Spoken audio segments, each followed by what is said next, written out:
for India, and we will hunt the terrorists who have committed the unbelievable crime, and to also take care of the people who have sacrificed their lives for India.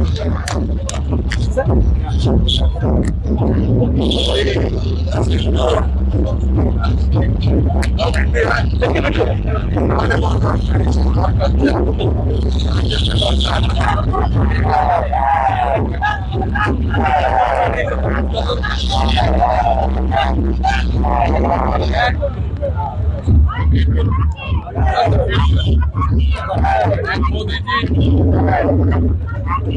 exceptional leadership capabilities today have coordinated not only Navy but practically every country in the world.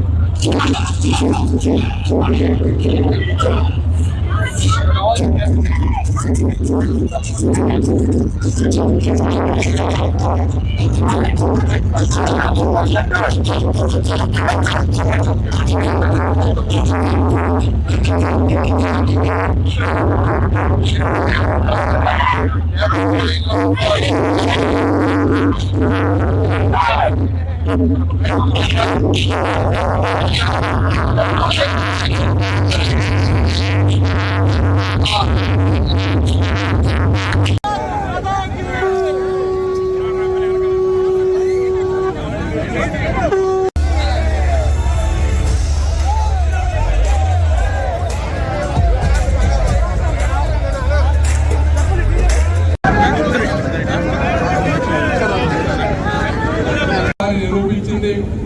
దేశం అంతా ఐక్యతగా ఉంది. మతాల మధ్య కులాల మధ్య చిచ్చు పెట్టాలని చూసినా కూడా ప్రతి ముస్లిం సోదరుడు, దేశాన్ని ప్రేమించే వాళ్ళు ప్రతి ఒక్కళ్ళు కూడా దేశానికి ఈరోజు అండగా నిలబడ్డారు. మీరు ఒకసారి చూస్తే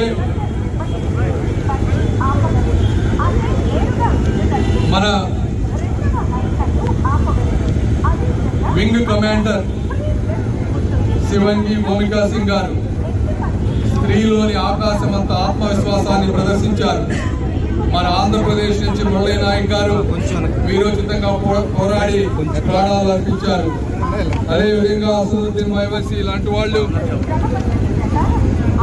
సయ్యద్ ఆదిల్ హుస్సేన్ వారు తన ప్రాణాలని కవచాలుగా పెట్టి ప్రజల ప్రాణాలను కాపాడడానికి ట్రై చేశారు. వారందరికీ కూడా మనస్ఫూర్తిగా గుంటూరు ప్రజల తరఫున, ఆంధ్రప్రదేశ్ ప్రజల తరఫున, భారతదేశ ప్రజల తరఫున కూడా వారందరికీ కృతజ్ఞతలు తెలుపుతా ఉన్నాం. ఎన్డీఏ ప్రభుత్వం అనేది ప్రాణాలు తీసిన వారిని గుర్తుపెట్టుకుంటుంది. అదేవిధంగా దేశం కోసం ప్రాణాలు సమర్పించిన వారిని కూడా గుర్తుపెట్టుకుంటుంది. ప్రాణాలు తీసిన వారిని ఎక్కడున్నా వేటాడతారు.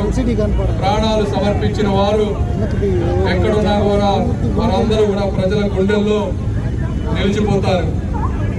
భారత సింధూరం అనేది కేవలం ఒక సాంప్రదాయం మాత్రమే కాదు, ఇది ఒక బలమైన సంకల్పం.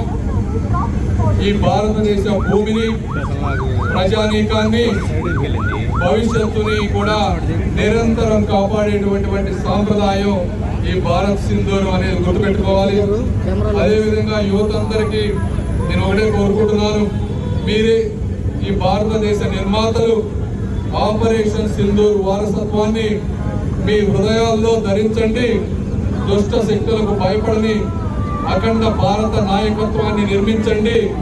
కేవలం ఆయుధాలతో మాత్రమే కాకుండా ఐక్యతతో, ఆత్మవిశ్వాసంతో ఇలాంటివన్నిటినీ ఎదుర్కొంటామని మీ అందరికీ తెలియజేసుకుంటూ ఈ ర్యాలీకి వచ్చిన విశేష గుంటూరు ప్రజల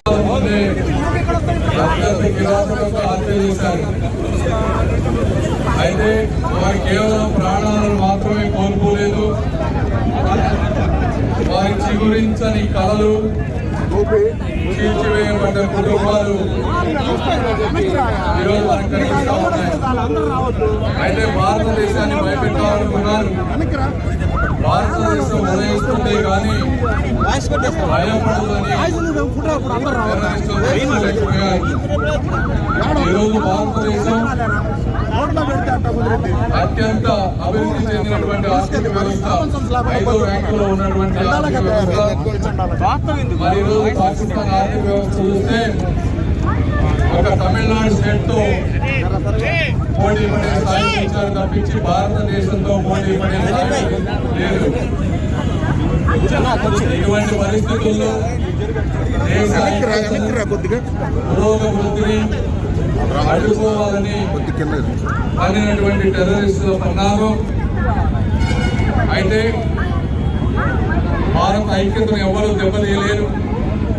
ప్రజల నుంచి కానీ మీడియా నుంచి కానీ ఎంతో ఒత్తిడి వచ్చినా శ్రీ నరేంద్ర మోదీజీ గారు ఒక బలమైన సంకల్పంతో అన్ని వర్గాల ఇంటెలిజెన్స్ తో మాట్లాడి సమయం తీసుకుని నింగి, నేల, నీరు 3 మార్గాలలో సైన్యాన్ని సమర్థం చేసి అదేవిధంగా దౌత్య మార్గాల ద్వారా ప్రతి దేశంతో మాట్లాడి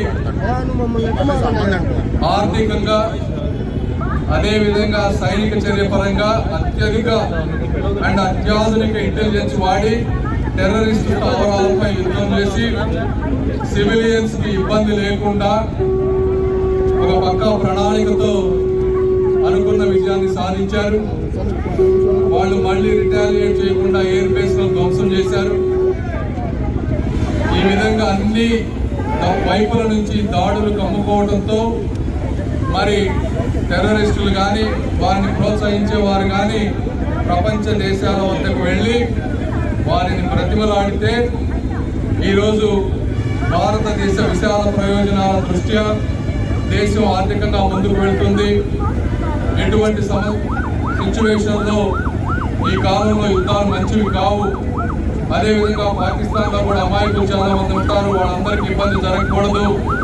అదేవిధంగా మన ప్రపంచ దేశాలతో ఈరోజు ట్రేడ్ చేస్తూ ఉన్నాం. మీరు ఒకసారి చూస్తూ ఉంటే రష్యా ఉక్రెయిన్ యుద్ధం కానీ ఇజ్రాయెల్ గాజా కానీ 2-3 సంవత్సరాల నుంచి జరుగుతూ ఉన్నాయి యుద్ధాలు. అంటే ఆ యుద్ధాల వల్ల దేశం మొత్తం కూడా సర్వనాశనం అయిపోయేటువంటి పరిస్థితి ఉంది. కాబట్టి అన్ని విధాలుగా ఆలోచించి ప్రధానమంత్రి మోదీ గారు ఒక బలమైన నిర్ణయాన్ని తీసుకున్నారు. వీరందరికీ ఆంధ్ర రాష్ట్ర ప్రజలు, దేశ ప్రజలు కూడా అందరూ కూడా సంపూర్ణ హృదయంతో స్వాగతిస్తారు. అదే దయచేసి మీ దాడులను జరగకుండా దయచేసి ప్లీజ్ దయచేసి ఆగండి. నేషనల్ ముందుకు రానియండి.